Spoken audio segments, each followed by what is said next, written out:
and welcome to another episode of the Clarion Costs podcast, where we discuss all things cost related for the court of protection costs, cost management and the assessment proceedings. Today we're going to be discussing the costs of cost management. My name is Ellena Hunter and I am an associate solicitor in the civil cost team, and I'm joined today by Anna Lockyer, who is also an associate in the civil cost team who specialises in cost management. Thank you for joining me today, Anna. No, thank you for inviting me, Ellie. So let's get straight into it. The best starting point, I guess, Anna, is what is the 1% budget drafting and the 2% budget process provision, and what does it include? Well, the 1% and 2% provisions are the amounts on the budget that the receiving party can look to claim from the opponent for cost management work. The 1% is solely for the drafting of the cost budget, and the 2% for the costs dealing with the budget process work, such as Precedent R and other cost-related documents as requested by the court, such as a composite summary or perhaps a breakdown of incurred costs. Budget negotiations, CCMC preparation and hearing attendance, I suppose, are all captured as well by the 2% provision. And as is the cost monitoring of the budget as well. I mean, the percentages are based on the combined totals of the incurred costs as agreed or allowed on assessment and the agreed and approved budgeted costs. So hopefully that's a covers a bit wide of a whistle-stop tour of the 1 and 2%. Yeah, the 2% covers a wide variety of things, doesn't it, really? Yes. And the 1 and 2% can be recovered from the defendant. Yeah. Should you be successful. Absolutely. And you kind of covered it there, but what are the benefits of utilising the 2%, say, up to the cost case management conference? Well, budget negotiation work, which falls under the 2% banner, is particularly important, I suppose, in getting the best possible result for your client.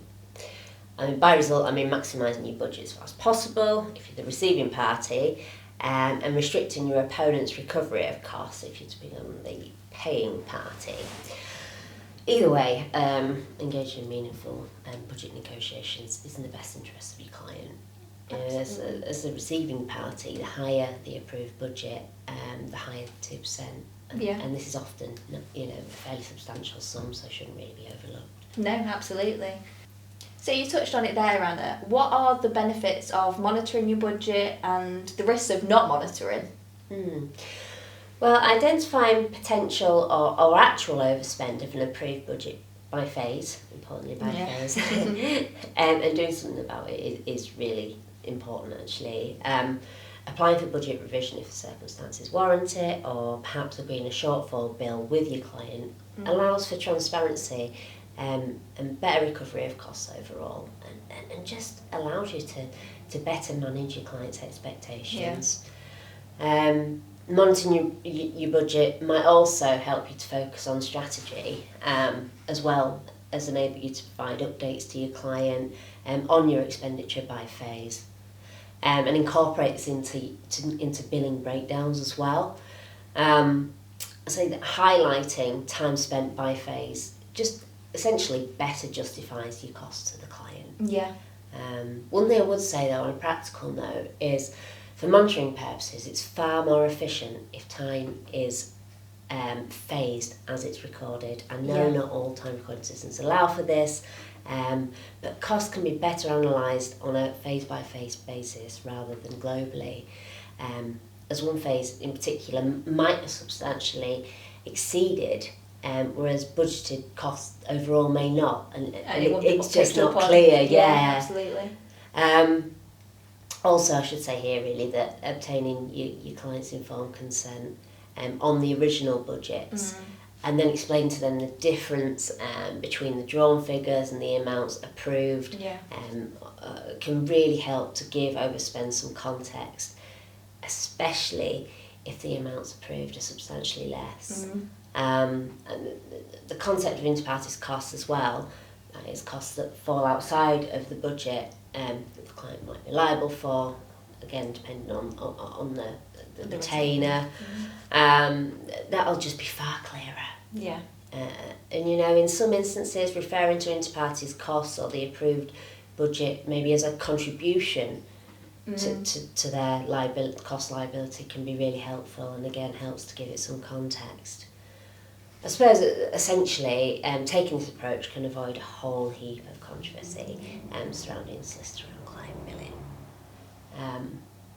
And as you'll know as well, it's probably worth mentioning that good visibility of cost expenditure can help identify significant developments in the case, promptly of course, being one of the key CPR requirements for budget revision applications.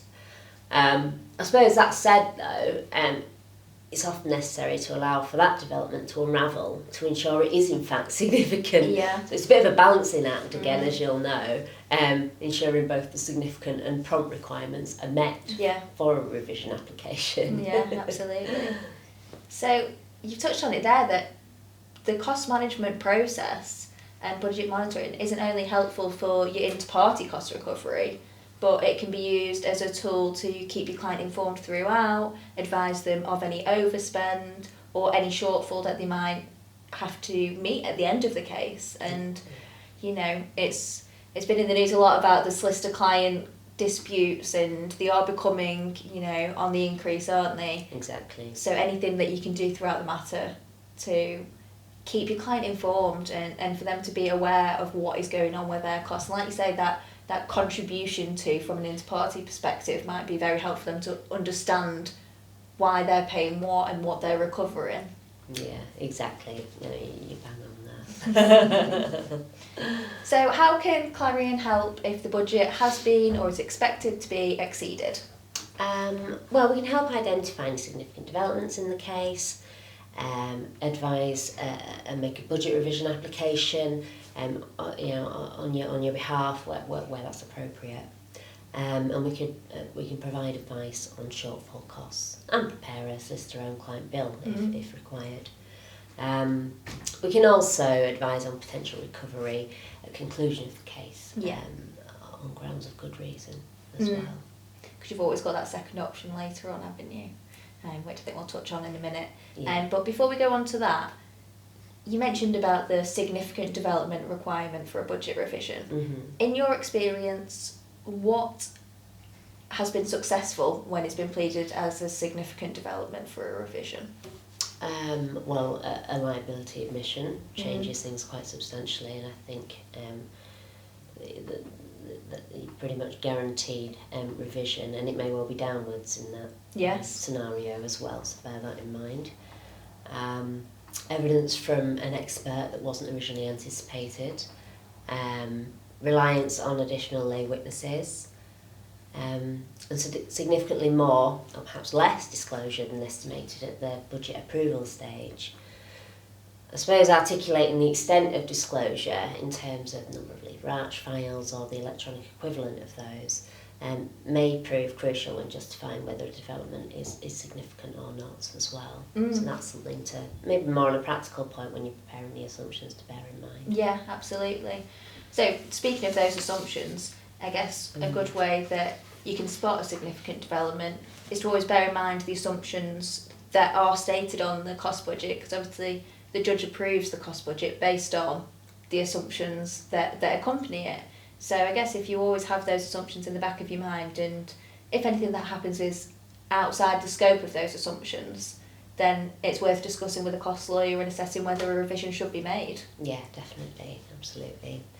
I think you've just said it all. Well, I suppose a practical tip would be just to have a really good note on file of what happened at the CCMC. Yeah, whether that be counsel's note or whether as cost lawyer or cost solicitor attending puts that note on file for all to see. Then it can always be cross-referred later on. Indeed, yeah. So going back to the good reason to depart. Well, I guess my question is, if you don't make a revision of the budget and you overspend, you haven't realised, and it comes to the end of the matter, is it the be and all and end all, or do you have recourse? It's not, no. But you might be limiting recovery significantly if you don't have the budget phase ceilings in mind throughout. Yeah. Really. The recourse you do have, as you say, is to argue good reason in relation to exceeding phase costs. A revision application would be my first option, but if for whatever reason that ship's sailed, providing you've got good reason to justify an overspend, then present arguments at assessment along those lines.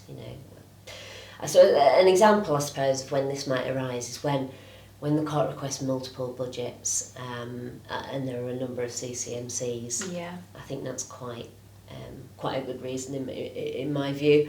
Exceptional circumstances are required as per the rules, and be mindful that the bar is set high.